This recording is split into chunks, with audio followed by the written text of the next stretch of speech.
When you argue, are you the type of person that stays quiet? Are you the type of person that screams to be heard in an argument? Or are you the type of person that just says, I am out of here, and you leave? It's really interesting because all three aspects of this version of you can be changed. Part of the limbic part of our brain, which is like back here, which is our lizard response. So that means whenever you become scared or you become anxious in some way, it's like your front logic brain shuts down and it's purely on adrenaline and the old archaic caveman kind of, oh, is there a dinosaur coming my way? What am I going to do?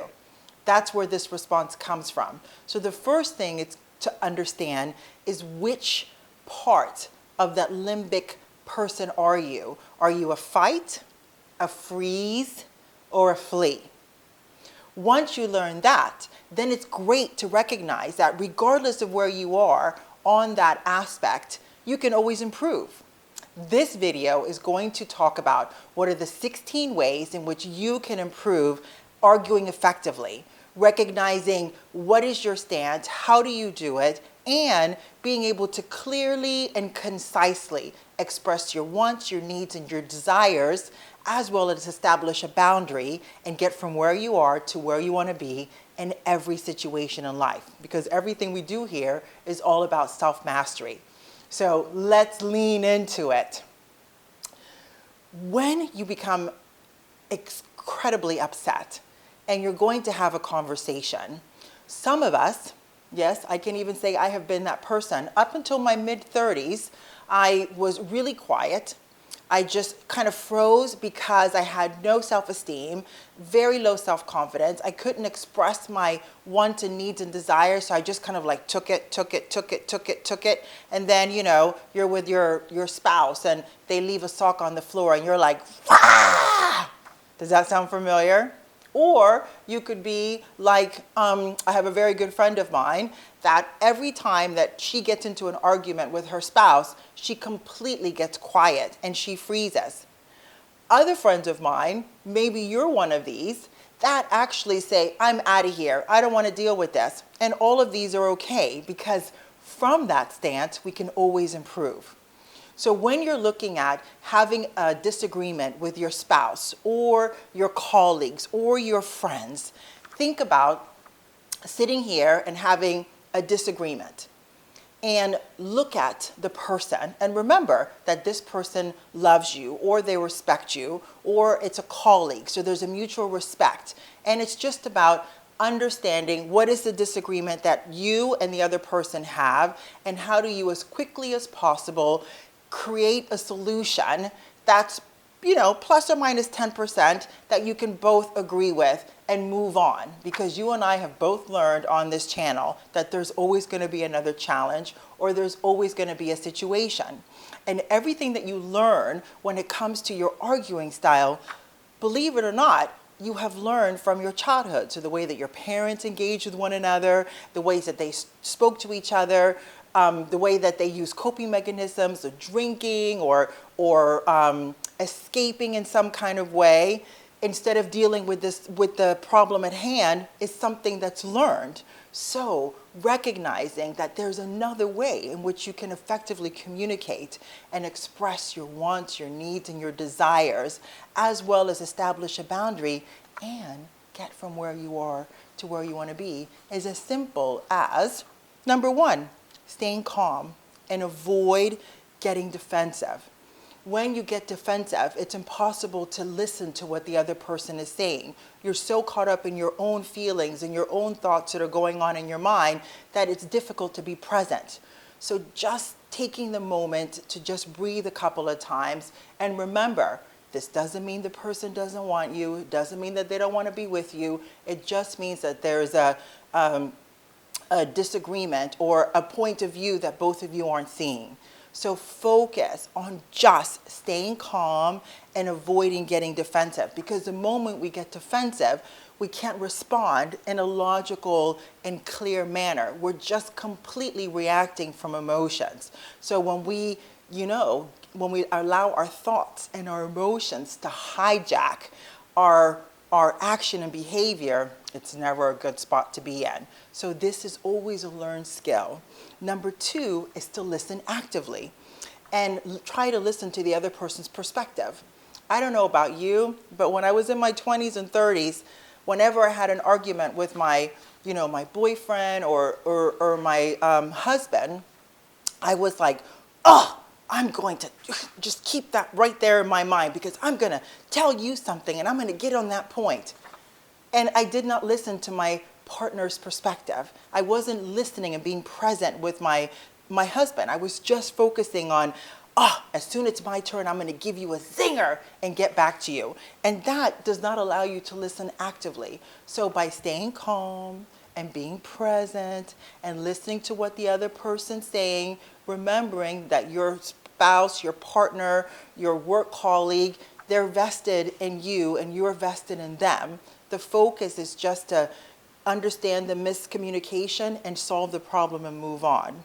Number 3 is stick with the topic at hand and avoid bringing up past arguments or past issues. Oh, this is something that's so common for you and I. Not only are we thinking about this argument in this specific moment, but what happens when you don't express yourself clearly and concisely? You start thinking about the 10 or 15 other things that have happened in the last week or the last month that you didn't say or you didn't express yourself in that moment. And now you want to compile everything all on this one topic that has nothing to do with the issue at hand. So just remembering that when you are in a disagreement or you're having a conversation that you're not in the same spot, stick to the topic at hand and avoid bringing up past issues because they're not going to help you solve the problem that you're discussing now. Number 4 is to use I statements to express your feelings and avoid blaming the other person.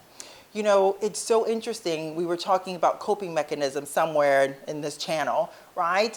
And part of having an I statement is that when you go, you always, or you never to the other person, you are preventing yourself from holding yourself accountable for your own behavior, your own needs, and your own wants. So instead of saying, because of you, I can't go out with my friends, for an example, it's better to say, I want to go out with my friends and I did not have the confidence to express to you at this moment that I wanted to have a good, hour or 2 out with my girlfriends. So instead of being accountable to myself, I blame you for not having the confidence to be able to express my wants, my needs, and desires. Does that make sense? Because in the big picture of it, whenever we get super frustrated and we're bringing in other issues from other parts of our relationship, it's because we haven't taken the time to just sit down and calmly discuss what are your wants, your needs, and desires. And the moment you do that, that's just working on your self-confidence and allows you to speak more clearly and more concisely and always get from where you are to where you want to be in life. So remember, it's always self-mastery and you're learning things. So don't get so hung up on what you did in the past. Focus more on learning, what did I do in the past that I don't really like that behavior? And as I move forward, I will implement these new topics and these new ways of being able to improve how I show up for myself and how I show up in my relationships. Okay, so number 6 of the top 16 ways to argue effectively is avoid making conclusions and jumping to conclusions. Sometimes when you are in an argument with your significant other or your partners, you could say something like, oh, but you do this and this and this, or you were out in the garage doing this when I asked you to do that. That's jumping to a conclusion because the person could say, actually, I was in the garage after I finished taking out the garbage, for example. So I spent another 30 minutes tinkering on my car and you just didn't see that. So by coming out there and making conclusions or assumptions or jumping down the person's throat without asking clear questions, to be able to have a big picture of what's going on instead of being accusing allows you to come from a place of self-confidence and grace and be able to come from integrity and just ask for what you want instead of being fear-based and just coming in hot and screaming and yelling or accusing people of doing something that they probably didn't have anything to do, because that's also another way of projecting. And projecting is you not being able to deal with your own stuff. You don't have the skill set to process for yourself. So you just throw it at the other person, hoping that they're going to solve the problem for you. And we're not doing this on this channel. We're learning how to communicate effectively, whether we're arguing, whether we're expressing our wants and needs and our desires and stating boundaries. Okay, number 7, use logic and reason instead of, use logic and reason to support your arguments. That's pretty self-explanatory, right? We don't have to go into that one. Number 8 is avoid personal attacks and insults. You know, I learned this when I was in my 30s, that whenever you are using attacks or insults, is because I did not have the reference or I did not have the tools and the skills to communicate effectively. So because I was hurt, instead of acknowledging that I'm hurt or I don't understand how to say this, or, you know, give me a couple of minutes to walk away so I can put my thoughts together so I can focus on the argument. When we come in and attack the other person or we insult, it's completely coming from a fear within us, a fear of not being loved, a fear of not being wanted. So when you recognize that the person that you're with, you love them and they love you, you don't have to fear that. It's about recognizing, okay, I'm feeling secure in my relationship, and if you don't, do something about it. Instead of hitting hard and insulting your partner and avoiding insults, you can just focus on the topic at hand. And if you're feeling hurt, tell your partner, tell your spouse, you know what, I feel disappointed or I feel angry in this situation and I'm doing my best to express my wants and needs. That's better than going below the belt and saying mean things that you can never take back, which actually damage your relationship even more. So if your intention is to build a healthy relationship, always keep that in your mind, that whatever I say is going to affect what I'm going on. So just focus on the topic at hand so that you will always argue effectively and get from where you are to where you want to be in this argument and in your life. Number 8, be willing to compromise and find a common ground. You know, I use this very often in this channel, that I like psychological thrillers. And I like sometimes rom-com. My husband just likes straight up violence when it comes to movies. I don't really like violence in movies. It really affects me in some kind of way. So the way that we compromise when it's like 2 or 3 movies in a row or 2 or 3 weeks in a row where one of us chooses a movie, it's only fair that the other person also chooses a movie at 1 or 2 times throughout the month, if that's the things that you like to do. It could also be that perhaps you like eating Swedish food and your partner likes eating Spanish food. And every once in a while, you want to try Middle Eastern food. So that's how you compromise in being able to open up your palate. And even though you don't necessarily like Middle Eastern food, you much rather have Swedish food, for example, every once in a while, that's part of that compromise where you go, okay, let's go over there and have Middle Eastern food and just enjoy it. Don't be that, oh my God, we're eating here again. Don't do that, because that doesn't bring any joy into the relationship. Just buck it up. And remember, relationships, it's something that you cultivate and you compromise, because the 3 C's in every relationship are commitment, compromise, and communication. So compromising means you're improving a healthy relationship. Communicating is doing exactly what you and I are talking about in this specific video when it comes to the top 16 ways to argue effectively. You're improving your communication skills. You're improving how you show up in your relationships. The most important relationship is the one you have with yourself. And as you express your wants and your needs and your desires and can express a boundary, it also allows you to show up in your relationships with that same kind of grace and confidence and integrity. Okay, and number 9 is acknowledge the other person's point of view, even if you don't agree. And this is so great. Each and every one of us have our own familial narrative, our own environmental narrative, and our own cultural narrative. And what that means is that the way that your parents talk to one another and the way your family talk to one another and the way that you communicated with your friends and your coworkers, that's the lens in which you see life.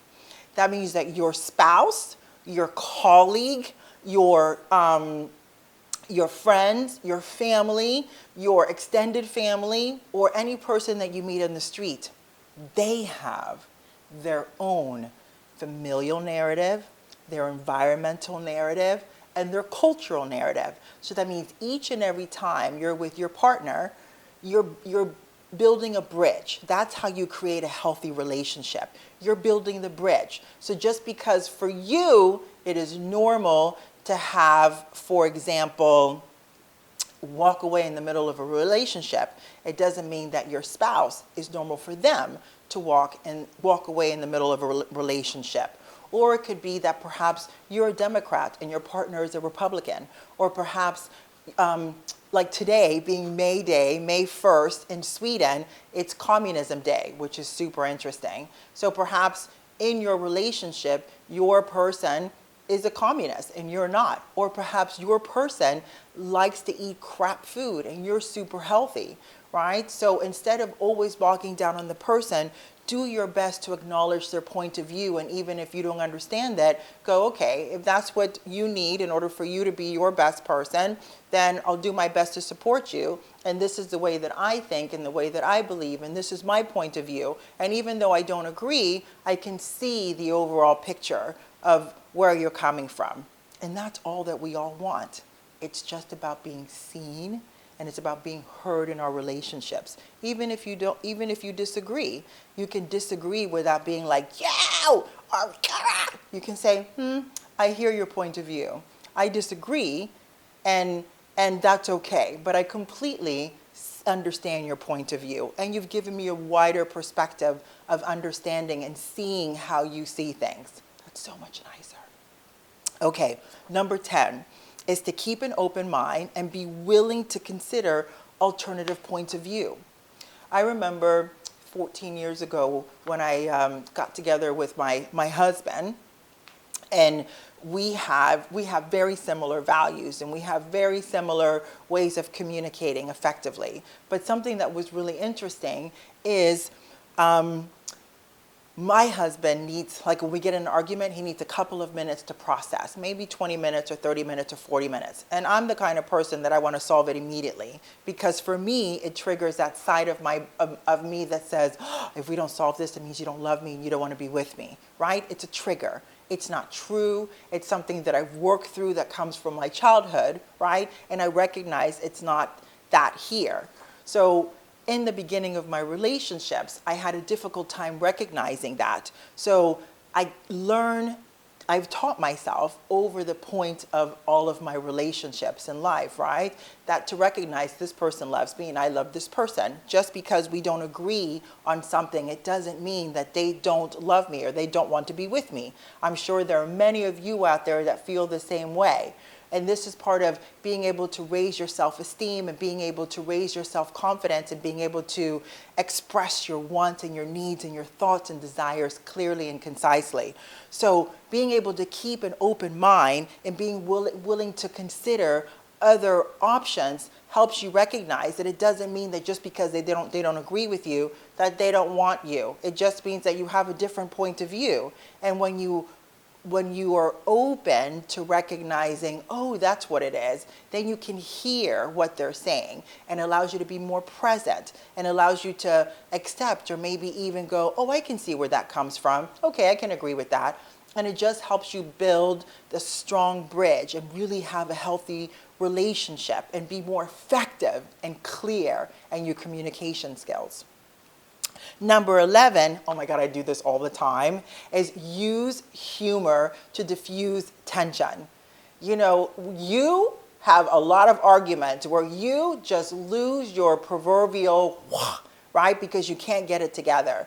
And sometimes it's just a defense mechanism. So when you use humor and go, okay, I can so see that I'm acting a little batty right now. And that just makes the situation calm, and you diffuse it because it's a little bit funny, and you're being self-deprecating, and you're recognizing that perhaps you're overreacting to a situation. So by being completely honest and vulnerable and say, or that you're being super clingy like the dogs, and right now I just can't be clingy. Right now I just want to hear you and you hear me, and let's just be clear because I just want to be in the present. That makes the situation so much lighter when you can infuse a little bit of humor into it to just calm down the situation and break up the tension.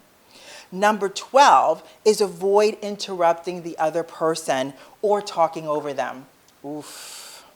Are you guilty of doing that? I gotta tell you, I've had decades of doing that until I learned something different. Whenever a great rule of thumb when you're in an argument or you're discussing something with your partner is to listen to what they say. This is what I teach my clients, and this is something that I learned along the path of my relationships. Listen, be present. Listen to what the other person's saying. And then when they're through, then you say, what I heard you say was this and this and this and this. And your spouse can go, okay, I didn't say this. What I meant was this. And allows you to have the clear information, recognize their perspective. It allows you to be present. And then from having that information, then you can give your rebuttal. Then you can speak your mind or what you're thinking or where you're coming from, or express your wants and your needs and your desires in those moments, but without having to interrupt the other person or talk over them. Because let's be honest, if you're talking and I'm talking and we're talking at the same time, who's listening? No one. So number 1 is to stay calm and stay not get defensive, and number 2 is active listening. So remember, don't talk over one another, just listen and be present. And then use that tip that I just shared with you. It will evolutionize how you argue when you can be present and listen to what the other person's saying. And then when they're through saying what they're saying, then you can say, what I heard you say is 1, 2, 3. Is that correct? And if it's not correct, you allow your spouse to be able to go, number 2, this is what I meant. I'm just clarifying. And then from there, then you can respond to whatever it is that you're disagreeing, and it makes everything very clear. It allows you to lose your logic. It allows you to be present and come from a place of love and just recognize it's a miscommunication and you're just looking to solve it and move on. Number 13 of the top 16 ways to argue effectively is to take breaks if you feel too emotional, to express yourself or to even be present. There's nothing wrong with saying, hey, you know what, babe? I need 20 minutes to just pull myself together because I'm so in my emotions. And you know what we talk about here on this channel? Circumstances create thoughts, thoughts create emotions and feelings and feelings create action and behavior. If you're allowing your emotions and thoughts to take over how you behave or how you act, you are going to lose every single time. So taking a 20-minute break and saying, let me put myself together, let me feel my emotions and move through them, and let me be very clear and concise when I come back to you so we can actually focus on the disagreement, solve it, and move on, is a much more healthy way of dealing not only with yourself, but dealing with other people. Number 14 is use evidence to support your argument. If, for example, on Tuesdays and Thursdays, you cook dinner, and for the last 2 or 3 weeks, for whatever reason, you're late at work or, life happens, and you haven't been cooking on Tuesdays and Thursdays, and your partner is picking up the slack, hey, you could say, you know what, babe, over the month of March, my observation is that you're to cook on Tuesdays and Thursdays, and that hasn't been met. I have picked up the slack. Is there something going on that is preventing you from cooking on Tuesdays and Thursdays? And if so, how do we reschedule this so that both of us show up in our relationship, both of us participate in the equal kind of way, and we both get what we want? That's so much better than allowing your limbic brain, stressed out, the dinosaur is coming, fear response to show up. Just being really clear and being very concise and just saying, here's my observation, here's my request, allows you to just really stay on topic and focus on finding a mutually based solution. Number 15 is keep your body language relaxed and not threatening. Think about it. You're having an argument with your person and you're like, what? Are you going to want to talk to that person? Are you going to want to be engaged? It's actually rather fearful. And when you're escalating in that language, of that body language of coming in angry, it's going to shut down the other person from communicating effectively with you. So remember, the way that you get what you want in your relationships, not only for yourself, but with your spouse and your children and your family and your friends, is being present. Being very clear and concise and expressing your wants, your needs, your desires, and your boundaries. And when you're in the middle of a conversation, when you are coming from an anger perspective, remember, anger, jealousy, all of that is from a lack of love. Like you feel the other person doesn't love you. And it's a fear response. When you know 3 C's, commitment, communication, and compromise, when you know that your spouse loves you and you love them and you're just having a disagreement, it allows you to be present. It allows you to reflect on your body language and recognize coming in from a fear-based is a victim mentality. When you come in with your body language being calm and being easy and just focusing on non-threatening body language, you remember there's no fear-based here. I'm not a victim to the situation, because you make every single decision that got you exactly to where you are. And if you want something different, then just pivot and make different decisions that are always going to get you from where you are to where you want to be. So watch your body language, stay present, stay easy, because you're in love with your spouse and your spouse is in love with you. So all you're doing is building healthy relationships by reminding yourself what are the top 16 ways to communicate effectively in your relationship, and having body language and being present and not turning into a victim in any situation, and learning how to be more empowered or dynamic and be able to be more solution focused really just improves how you show up in your everyday life. And number 16 of the top 16 ways to argue effectively is practice active listening and ask clarifying questions to ensure you understand the other person's position. So during the top 16, I gave you an excellent example of when you're having a disagreement with your partner about saying, okay, in this space, what I heard you say was 1, 2, 3. Is this correct? And your spouse can say yes or no, and they can correct whatever you're saying I heard, right? They're saying to you 1, 2, 3, and you're saying I heard this. Is that correct? And they go, yes, that's correct. And then you can respond. And you're building that flexible communication that comes from just practice.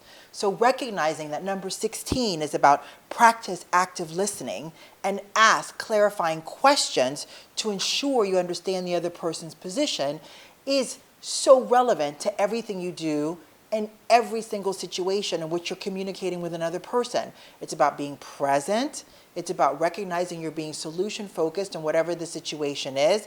If you don't understand what the other person is saying, ask clarifying questions. Don't judge, don't speculate, don't assume. just be very clear and say, hey, I heard this. Is that correct? Is that what you're saying? And if they're saying no, say, can you please say it in a different way because I'm not picking it up? And that's such an easy way to be able to develop healthy communication within your relationships. And it also helps you to understand the other person's position, and the other person also understands your position. Because when you communicate in such an effective way, you can say, oh, I didn't get that perspective on you, or I didn't even understand that position, but now I understand it clearly, and I can understand why we got in this disagreement, or why we're not seeing this in the same way. Now I understand. Now I have a bigger picture. So now we can discuss things in a clearer way, because now we both understand what each person's position is. And I'm sure, plus or minus 10%, we find a common ground. So I trust that today you have learned something new that you can apply into building and cultivating a healthy relationship with your partner, your spouse, your friends, your family, or your colleagues. Because today is all about the top 16 ways in which we can argue effectively. And remember, the 3 C's in every relationship are commitment, communication, and compromise.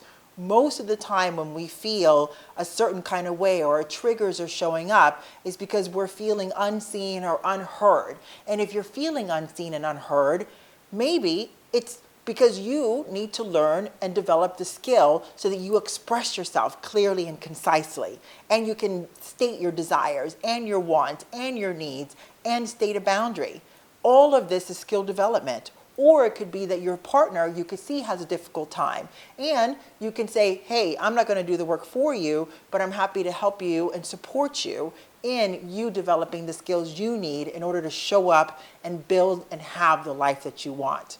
So I trust that this information was super beneficial for you, because my only want and love and desire for you is that you learn to have the most robust and flexible relationship with yourself. Because when you can cultivate your own wants and your needs and your desires and state a boundary, it allows you to show up better for yourself, and it allows you to show up in your relationships. And most importantly, you can teach others how to treat you because you know how to treat yourself.